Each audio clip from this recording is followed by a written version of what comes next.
Hello everyone, आज के इस लेक्चर में हम लोग देखेंगे सुपर कंडक्टिविटी। सुपर कंडक्टिविटी क्या होती है ना। तो चलो स्टार्ट करते हैं। In 1991 the scientist Kamerlingh Onnes in his experiment found that the conductivity of some substance varies abnormally with the temperature. On decreasing the temperature of the substance, their conductivity increase on slowly as that of metal, but on decreasing the temperature below a definite temperature, the conductivity increase very rapidly and become infinite.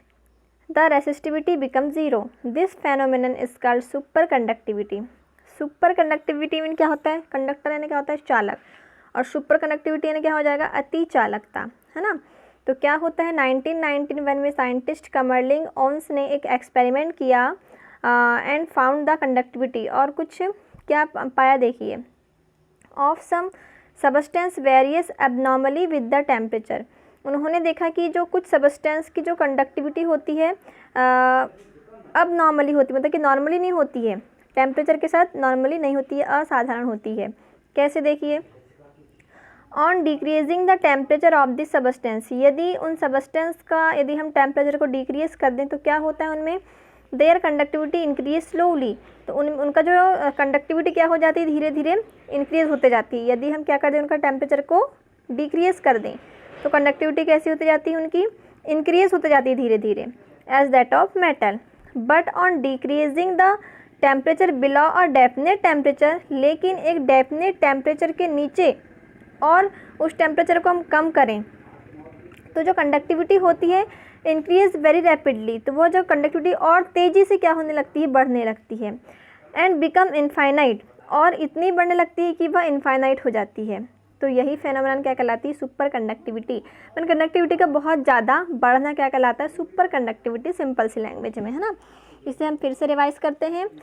क्या बोल रहा है कि कुछ substance जो होते हैं, सम substance जो होते हैं, कुछ सबस्टेंस उनकी जो कंडक्टिविटी होती है टेम्परेचर के साथ अब नॉर्मली में असाधारण होती है ना। तो जैसे कि क्या बोल रहा है कि जैसे कि ऑन डिक्रीजिंग द टेम्परेचर, कि जैसे हम किसी सबस्टेंस का टेम्परेचर को डिक्रीज करें तो देयर कंडक्टिविटी इंक्रीज स्लोली, तो उनकी जो कंडक्टिविटी होती है इंक्रीज होने लगती है धीरे धीरे, लेकिन, है ना।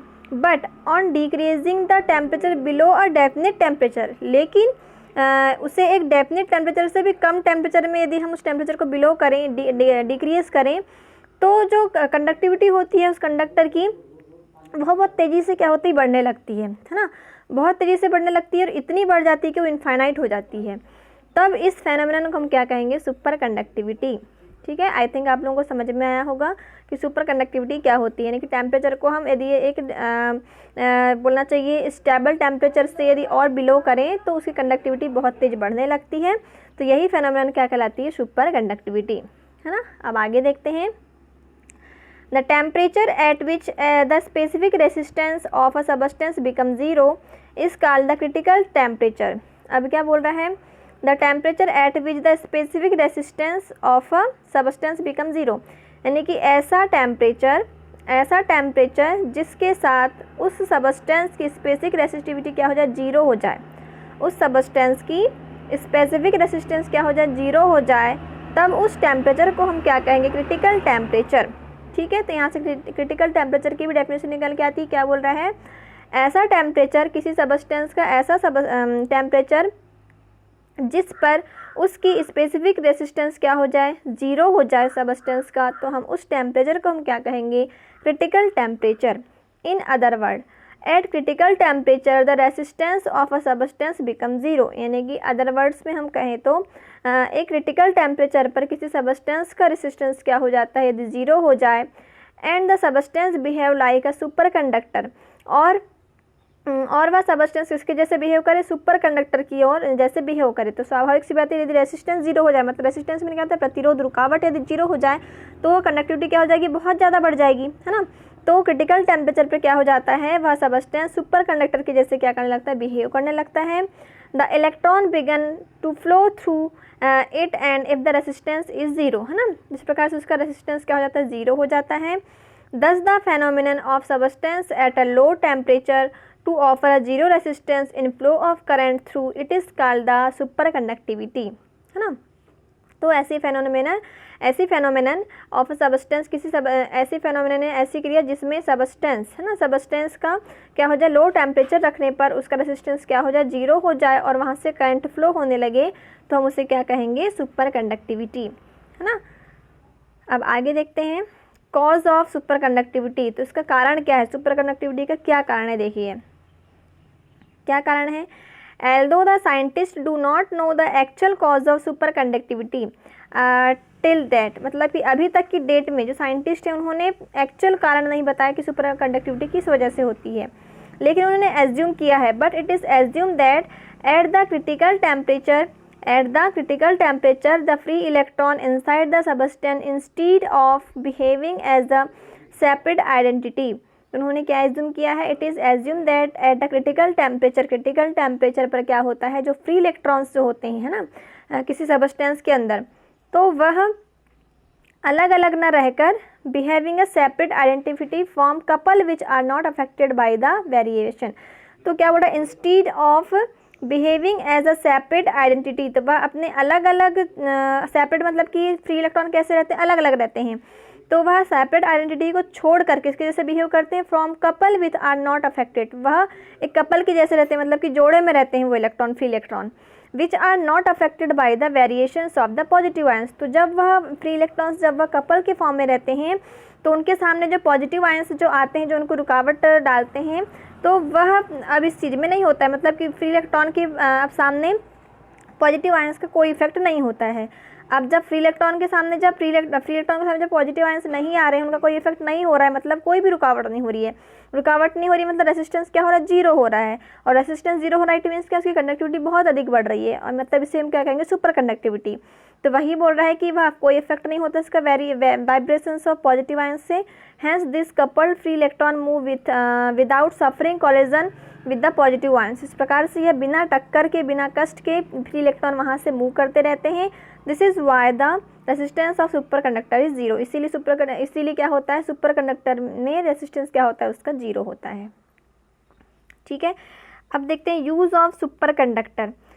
कौन कौन से यूज़ होते हैं सुपर कंडक्टर के, देखिए they are use to prepare very strong electromagnet. इनका यूज़ किस में करते हैं हम, स्ट्रॉन्ग इलेक्ट्रोमैग्नेट को प्रोड्यूस करने, प्रिपेयर करने में हम सुपर कंडक्टर का यूज़ करते हैं। They are used for research in material science and high energy particle physics. They are used for research in material science and high energy particle physics. तो हम physics में high energy particles and क्या बोल रहा है, they are use for research in material science के research में हम इसका यूज़ करते हैं, एंड हाई एनर्जी पार्टिकल्स की रिसर्च में इसका यूज़ करते हैं। थर्ड है they are used in developing the high speed computer. इसका यूज़ हम किस में करते हैं, हाई स्पीड कंप्यूटर के डेवलपमेंट में इसका यूज़ करेंगे सुपर कंडक्टिविटी का। एंड फोर्थ है they are use to prepare wire for transmissions of high power electricity, है ना। इसका यूज़ हम किस में करते हैं, और वायर में, मतलब हाई पावर इलेक्ट्रिसिटी के वायर बनाने में, जो ट्रांसमिशन में जिनका यूज़ होता है, तो उसको बनाने में हम सुपर कंडक्टिविटी का यूज़ करते हैं। तो ये हो गया सुपर कंडक्टिविटी के बारे में सारी चीज़ें, सुपर कंडक्टिविटी होती क्या है, इसके कॉज क्या है, cause of super conductivity, and इसके यूज़ क्या हैं। अब हम देखेंगे ohmic and non ohmic resistance, है ना, ohmic and non ohmic resistance. Ohm rule तो आप लोगों ने पढ़ा ही है, उसमें रेसिस्टेंस भी होता है, तो वही चीज़ हमको यहाँ देखना है, ओम रेसिस्टेंस क्या होता है एंड नॉन ओहमिक रेसिस्टेंस क्या होता है। तो फर्स्ट हम स्टार्ट करते हैं ओहमिक रेसिस्टेंस। ओहमिक रेसिस्टेंस क्या होता है, तो देखिए the electric resistance which obey the Ohm's law. तो इलेक्ट्रिसिटी का रेसिस्टेंस, जो इलेक्ट्रिक रेसिस्टेंस जो होता है, तो ऐसा इलेक्ट्रिक रेसिस्टेंस जो ओम लॉ का पालन करे। ओबे मीन क्या होता है, पालन करना, तो जो ओम लॉ का पालन करे। फॉर ईच पोटेंशियल डिफरेंस, हर एक पोटेंशियल डिफरेंस के लिए the ratio V upon I is R called the ohmic resistance, है ना। तो ऐसा रेसिस्टेंस, ऐसा इलेक्ट्रिक रेसिस्टेंस जो ओम रूल्स का ओबे करे या पालन करे, एंड मतलब हर एक पोटेंशियल डिफरेंस के का रेशियो, है ना, पोटेंशियल डिफरेंस और जो बोलना चाहिए क्या, करंट, उसका रेशियो कांस्टेंट वैल्यू आती है। यदि वह इस चीज़ का पालन करता है तो वह रेसिस्टेंस क्या कहलाएगा, ओमिक रेसिस्टेंस कहलाएगा। In such circuit if a graph is plotted of the current I versus potential difference we get a straight line. यदि यह पोटेंशियल रेसिस्टेंस है और यदि हम इस सिचुएशन में एक ग्राफ प्लॉट करें करंट और पोटेंशियल डिफरेंस V के बीच में, तो हमें एक स्ट्रेट लाइन ऑब्टेन होनी चाहिए। This law is found to be true only for the metallic conductor in the circuit. और यह जो लॉ होता है किसके लिए ट्रू होता है? ओनली मेटेलिक कंडक्टर, सर्किट में मेटेलिक कंडक्टर के लिए ओनली यह ट्रू होता है। For metallic conductor the resistance R is same for each value of V and I। तो मेटेलिक कंडक्टर के लिए रेसिस्टेंस सभी के लिए सेम होता है, V और I, हर एक V और मतलब पोटेंशियल डिफरेंस और करंट के लिए। ये हो गया हमारा ओमिक रेसिस्टेंस। तो यह तो नेम से स्पष्ट था, जो ओम रूल्स को जो पालन करता है वो ओमिक रेसिस्टेंस कहलाएगा। अब सेकंड आता है नॉन ओमिक रेसिस्टेंस, है ना। तो नॉन ओमिक रेसिस्टेंस क्या होता है? देखिए, the electric resistance which do not obey Ohm's law, the ratio V upon I is different at different potential difference are called the non ohmic resistance. Mean ऐसा electric resistance जो Ohm's law को obey नहीं करता है या पालन नहीं करता है, तो हम उसे क्या कहेंगे? Non ohmic resistance. अब देखिए, यदि वह ओम रूल का पालन करता था तो उनके बीच में हम प्लॉटिंग करते थे ग्राफ की मीन पोटेंशियल डिफरेंस और करंट के बीच में, तो हमें एक स्ट्रेट लाइन ऑब्टेन होती थी। लेकिन अब इसमें यह पालन नहीं कर रहा है, मतलब स्ट्रेट लाइन यहाँ पे ऑब्टेन हमें नहीं होगी। तो देखिए क्या हो रहा है, in such circuit if a graph is plotted for the current I against the potential difference V, we do not get a straight line on a graph. तो यदि हम इस सर्किट में ग्राफ प्लॉटिंग करें करंट I और potential difference V के बीच में, तो हमें एक स्ट्रेट लाइन का ग्राफ हमें ऑब्टेन नहीं होता है, but the plot is a curve. हमें यह प्लॉट कर्व के फॉर्म में ऑब्टेन होता है, जैसे कि फिगर आप 3.8 में देख रहे हैं ना। तो ये होता है नॉन ओमिक रेसिस्टेंस का ग्राफ। बस इसमें इतना ही करना है। तो आई थिंक समझ में आया होगा आपको कि क्या क्या पढ़ा हमने। Conductivity, cause of conductivity, super conductivity, cause of super conductivity, use of super conductivity. फिर हमने देखा Ohm's and non ohmic resistance and उसके बीच में ग्राफ प्लॉटिंग क्या होता है। अब देखेंगे कॉम्बिनेशन ऑफ रेसिस्टेंस का कॉम्बिनेशन हम कैसे करते हैं। स्टार्ट करते हैं। Resistance are combined together in 2 ways. तो रेसिस्टेंस को हमेशा 2 वेज मतलब कि 2 प्रकार से हम कंबाइन करते हैं। फर्स्ट है in series combination and second है in parallel combination. First combination क्या कहलाता है? सीरीज कॉम्बिनेशन एंड सेकंड है पैरेलल कॉम्बिनेशन। जैसा कि हमने कैपेसिटेंस में देखा था, कैपेसिटेंस में भी हमने 2 वेज में हमने कॉम्बिनेशन देखा था, वैसे ही हम इस रेसिस्टेंस में भी 2 वेज में कॉम्बिनेशन देखेंगे। फर्स्ट देखेंगे सीरीज कॉम्बिनेशन और सेकंड है पैरेलल कॉम्बिनेशन। दोनों की प्रोसेस एकदम सेम है, बस थोड़ा सा हल्का सा बस डिफरेंस आएगा, बाकी की दोनों की प्रोसेस सेम है। यदि आप वो अच्छे से बनता है तो ये ऑटोमेटिकली बन जाएगा। अब देखिए, resistance are joint in series when we have to increase the resultant resistance, while resistance are joint in parallel when we have to decrease the resultant resistance. तो क्या कह रहा है? Resistance are joint in series when we have the increase the resultant resistance. यदि हमें ज़्यादा मात्रा में रेसिस्टेंस, ज़्यादा क्वांटिटी में रेसिस्टेंस चाहिए तो हम रेसिस्टेंस को सीरीज कॉम्बिनेशन में कंबाइन करेंगे। और यदि हमको डिक्रीज मतलब कम रेसिस्टेंस चाहिए, हमें टोटल कम रेसिस्टेंस चाहिए, तो हम उन रेसिस्टेंस जो अलग अलग रेसिस्टेंस है उन्हें हम पैरेलल कॉम्बिनेशन में कंबाइन करेंगे। तो आज हम फर्स्ट वाला देख लेते हैं ओनली सीरीज कॉम्बिनेशन एंड कल देखेंगे पैरेलल कॉम्बिनेशन। तो सीरीज कॉम्बिनेशन क्या होता है? देखिए, सीरीज कॉम्बिनेशन फिगर 3.14 फिगर 3.14 में जो आपको R1, R2, R3 दिख रहे हैं, जो इन्हें कंबाइन किया गया है, यही है सीरीज कॉम्बिनेशन। तो देखिए, the series combination of 3 resistance P, Q, QR and RL respectively of resistance R1, R2 and R3। तो सीरीज कॉम्बिनेशन में जो आपको रेसिस्टेंस दिख रहे हैं P, Q, QR and RS, उनका रेसिस्टेंस क्रमशः कितना है? R1, R2 and R3। अब इसे कंबाइन कैसे किए? देखिए, the second and Q of first resistance. तो फर्स्ट रेसिस्टेंस जो आपका PQ है, उसका सेकेंड एंड क्या है? Q। उसको किससे ज्वाइन किया है हमने? सेकेंड रेसिस्टेंस QR के फर्स्ट एंड Q से, है ना। तो कैसे ज्वाइन करना है हमें? सेकेंड रेसिस्टेंट के फर्स्ट एंड को फर्स्ट रेसिस्टेंट के सेकेंड एंड से यानी Q से कंबाइन करें हैं। फिर सेकेंड रेसिस्टेंस के सेकेंड एंड को थर्ड रेसिस्टेंट के फर्स्ट एंड से कंबाइन किया है R को। ऐसे हमने क्या किया? इसे ज्वाइन किया है, join to the first R of third resistance RS। इस प्रकार से हमने यह सीरीज बनाया है, कंबाइन किया है। A number of resistance can be joined in this manner, है ना। तो इसमें हमने इस मैनर में से कंबाइन किया रेसिस्टेंस को। A cell B is join between the first end P of first resistance P Q. अब जो आपको नीचे जो सेल बी दिख रहा है उसके फर्स्ट एंड को हमने रेसिस्टेंस के फर्स्ट एंड पी से कंबाइन किया है, एंड एक लास्ट जो रेसिस्टेंस आपको एस दिख रहा है आर एस, उसके सेकेंड एंड एस से कंबाइन किया है बी को। अब देखिए, in this combination of resistance since there is only a single path for the flow of current, therefore same current flow through each resistance join in series.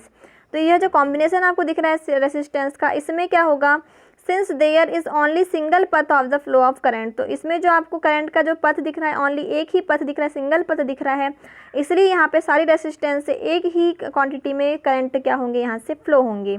मतलब यहाँ पर जो आई की जो क्वांटिटी होगी सभी में सेम होगी, बाकी की रेसिस्टेंस तो सब क्या है, डिफरेंट है, एंड वोल्टेज भी क्या है, डिफरेंट है, पोटेंशियल डिफरेंस। अब देखिए, let I be the current flowing in the circuit due to which potential at the point P Q R and S. अब क्या बोल रहा है, मान लिया कि जो सर्किट से है ना, सर्किट से जो पोटेंशियल के जो पॉइंट हैं पी क्यू आर एस, वहाँ से कुछ करंट फ्लो हो रहा है, और उनका जो वोल्टेज कितना respectively V1, V2, V3, V4 इनका पोटेंशियल डिफरेंस है, किनका, जो हमने वायर कंडक्टर जो कंबाइन किया है वहाँ पर।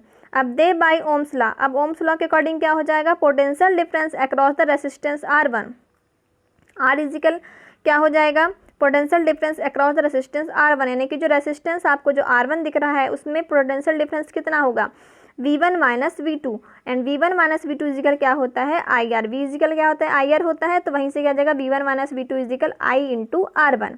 इसी प्रकार potential difference across the resistance R2, तो रेसिस्टेंस R2 में पोटेंशियल डिफरेंस क्या हो जाएगा, V2 minus V3, and V2 minus V3 is equal क्या हो जाएगा, I इंटू R2, क्योंकि V2 माइनस V3 देखिए सेकंड दिख रहा है आपको potential difference V2 minus V3, वहाँ पर कितना रेसिस्टेंस है, R2 रेसिस्टेंस है, और करंट कितना है, I है, तो V2 माइनस V3 इजिकल क्या हो जाएगा, I इंटू R2। इसी प्रकार potential difference across the resistance R3 से क्या हो जाएगा, V3 minus V4 is equal IR3। तो IR1, IR2, IR3 कहाँ से, ये ओम्स लॉ से, V इजिकल IR होता है, वहाँ से आया है ये, ठीक है। अब देखते हैं, दस the potential difference across the difference resistance join in series is different. तो क्या बोल रहा है, दस the potential difference across the different resistance, अलग अलग रेसिस्टेंस को हमने सीरीज कॉम्बिनेशन में कंबाइन किया है, तब the potential difference across resistance is directly proportional to its resistance. इस प्रकार से क्या होता है, जो पोटेंशियल डिफरेंस होता है वह रेसिस्टेंस के क्या होता है, डायरेक्टली प्रोपोर्शनल होता ही है। देखिए V इजिकल क्या होता है, IR होता है, तो पोटेंशियल डिफरेंस भी क्या होगा, डायरेक्टली प्रोपोर्शनल किसके होगा, रेसिस्टेंस के।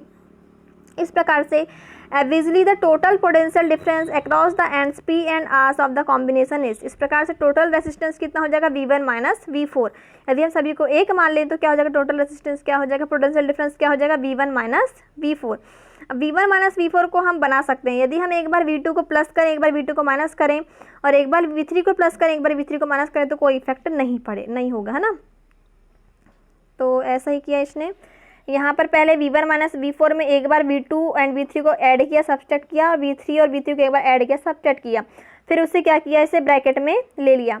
ब्रैकेट में लिए तो देखिए, अब V1 माइनस V4 इजिकल क्या होगा, V1 माइनस V2 की वैल्यू कितनी है, IR1, ठीक है, मतलब V1 की वैल्यू IR1 एंड V2 की value IR2, sorry V1 minus V2 की वैल्यू ऊपर क्या दी हुई है, IR1 plus V2 minus V3 की वैल्यू कितनी दी हुई है, IR2, and V3 minus V4 की वैल्यू कितनी दी हुई है, IR3, ऊपर अभी हमने देखा है।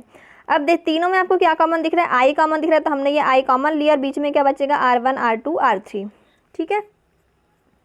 अब देखिए, if R is equivalent resistance of the combination then by Ohm's law, यदि R हम क्या ले लें, इक्विवेलेंट रेसिस्टेंस ले लें ओम्स लॉ के अकॉर्डिंग, तब V1 माइनस V4 इजिकल क्या हो जाएगा, IR हो जाएगा। तब IR इजिकल, अब देखिए V1 माइनस V4 इजिकल क्या आया है, I into R1 plus R2 into R3, और हमने यदि इक्विवेलेंट रेसिस्टेंस माने तो V1 माइनस V4 इजिकल क्या आ जाएगा, IR। अब लेफ्ट हैंड साइड इक्वल है तो राइट हैंड साइड भी क्या होना चाहिए, इक्वल होना चाहिए, तो यहाँ से क्या जाएगा, IR is equal I into R1 plus R2 plus R3, I से I क्या हो जाएगा, कैंसिल, तो क्या बचेगा, R is equal R1 plus R2 plus R3, ठीक है। तो इस प्रकार से हम देखते हैं कि यदि हम इस ऐसे Rn रेसिस्टेंस को यदि हम कंबाइन कर दें, तब हमारा इक्विवेलेंट रेसिस्टेंस क्या हो जाएगा, सभी रेसिस्टेंस के इंडिविजुअल सम के इक्वल होगा, मतलब R इजिकल हम जितने भी जोड़ दें, R1, R2, R3 रेडियस Rn। Thus the equivalent resistance of resistance joint in series is equal to the sum of all resistance joint, है ना। तो इस प्रकार से हम टोटल रेसिस्टेंस किसके इक्वल होगा, सभी इंडिविजुअल रेसिस्टेंस के सम के इक्वल होगा। तो ये था हमारा सीरीज कॉम्बिनेशन रेसिस्टेंस का।